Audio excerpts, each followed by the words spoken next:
I know that we have something really special in Wales. We have a working environment that values partnership, participation, and actually engenders real progress in services. I think this conference will always remain central to that approach in social care, and our discussions in the next 2 days will carry on that tradition by putting social care at the centre stage, by being creative and fully centred on making a difference to the people and communities to whom we are accountable. I always thought that it was all about, you know what, you think about it really well, and then I change my attitudes and then I do things differently. And I go like, actually, Dennis, yeah, you mostly learn by hitting your head against a wall or doing things differently. So maybe when you actually do a lot of change, you try it out, then you try to make sense of it, and then you put a theory next to it and go like, this is why it's working. So how can we get social care overall into small starting changes and making sure, and ourselves, in starting to act differently, and then we'll start to think about it differently. And Shan would like to answer anything you have to ask her about her story or her work in Double Click. So thank you.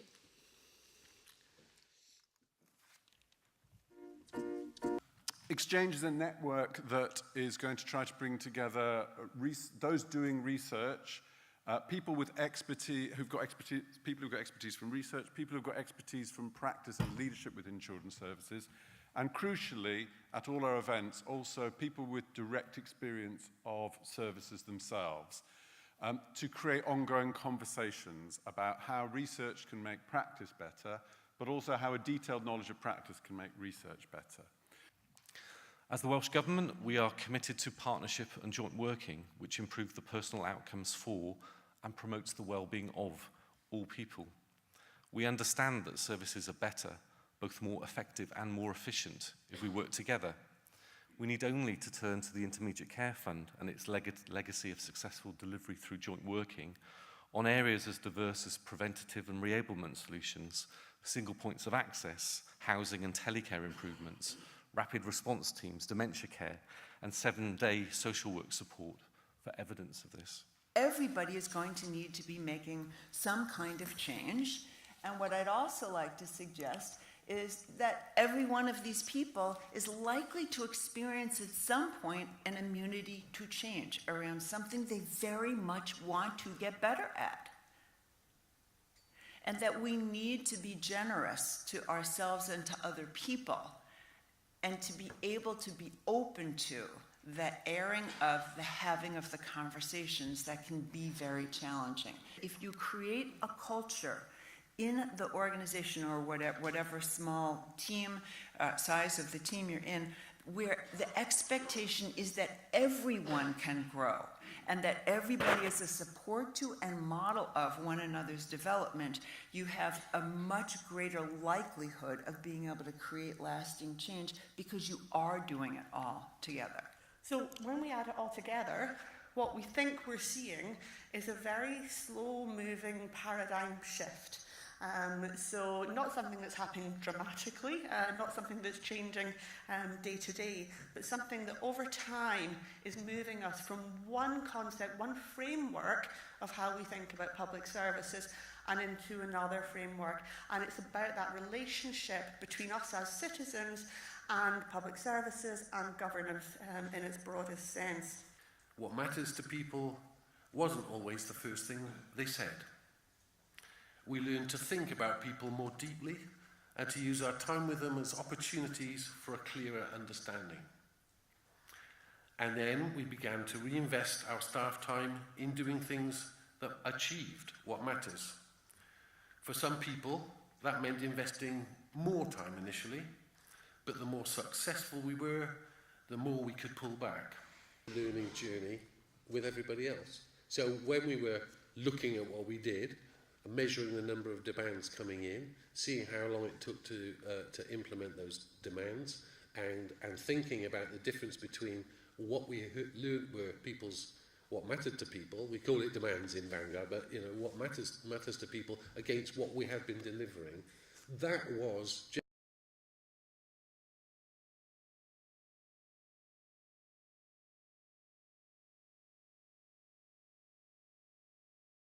I think we have an army of older people who are ready to develop into something bigger, better, richer, higher self-esteem and more contribution. And we're saying, what do we want to do? Make them feel safe and supported with choices to live in. In other words, pin them down and make sure they don't hurt themselves before they actually die. You as ADSS Cymru and partners have the opportunity to take all the different ways in which you're doing things and some of the new initiatives that you're now launching and checking out which ones work and which ones suck and telling each other more clearly and faster and coordinating the things that you're each doing so that you learn as a group how we can get priority outcomes for the citizens we most care about by using the full resource available in our patches. Most importantly for us in general practice, we need to lose the fear. We need to be brave and say, well, what we're doing isn't working for these people, let's try something new. So that's the journey we're on. And I look forward to working with you as well, because these are things outside the evidence-based medicine that I've been taught, that where our two sectors intersect and where we need to work together. And most importantly, with our communities, recognising all they bring and unleashing those assets. So yes, integration at the big scale has been a challenge, but actually at the small scale, in my surgery, it's close enough to grab and make it happen. And that's what we're trying to do.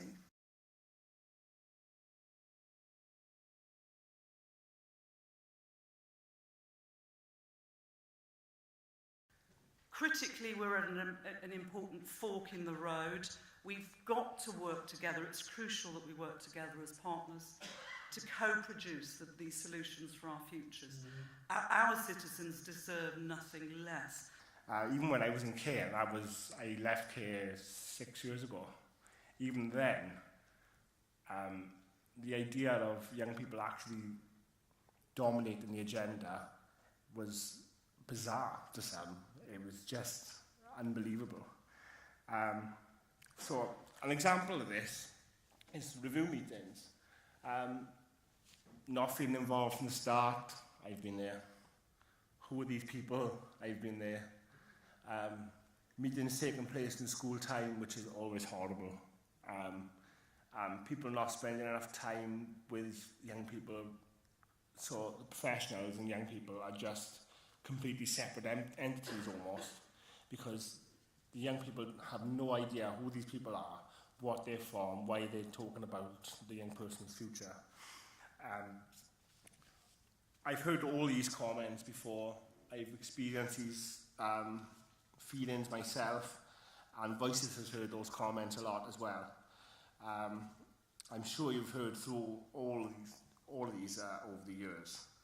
However, some great work is going on to improve, and in many cases, young people are now at the heart of what we do, and I think that's really important.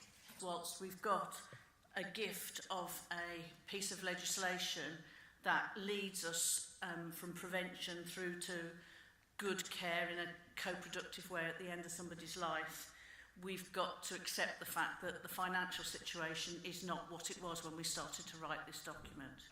Many parts of the Act in England have been delivered with a great deal of enthusiasm and huge amounts of hope, but until we can sort out the resources and have a consistent approach to how we're going to fund things together with our colleagues in health and move that money away from the acute end to the general everyday living end, I think we've still got some work to do.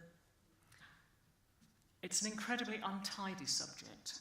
I wish I could say that, you know, this is the clear definition of what abuse is. But even 20 years ago, I don't think we would have been aware of the extent of online violence and harm that we hear about today. I was talking to Joe Powell from People First a little earlier, and he too has experienced really uncomfortable online abuse. The malicious use of intimate photographs, the anonymous and violent misogyny to which girls are experiencing, we know about from work in Wales, and to which women in public life are also experiencing, is truly terrifying. And we know too that even in the last few days, that online abuse has become profoundly damaging. That's part of the context in which incidents occur, incidents that we tend to look at as isolated events, when in fact they're anything but. I learned about a man's life that has been transformed in a matter of months because he was rescued. He was helped. People noticed that there was something wrong. People were concerned about him. And a man who'd become somewhat reclusive had been rescued. And within months, his life is transformed, and he's indicated in his way that he is incredibly happy. That's a fantastic win. And there aren't very many such wins when we think about adult safeguarding. We think about the bleakest of stories for obvious reasons, but I want us to start thinking about some of the fantastic saves, and there are fantastic saves in our prevention work. It's a complicated world, safeguarding. It's about broken relationships. It's about out-of-control tempers. It's about physical vulnerability, cognitive compromise, degraded morals, and also economic ruin. But I think we can, and I do think we should reach for this handrail of hope. I think we can recalibrate expectations, and I think we have to look at things in historical terms. I have a brother-in-law who's a historian, so I have to think in historical terms. We know that the experience of humanity across history will tell us that cruelty has always been around. And I wish we could protect everybody. I wish we could be in every teenager's bedroom as they go online and they access sites that render them extremely vulnerable to predators.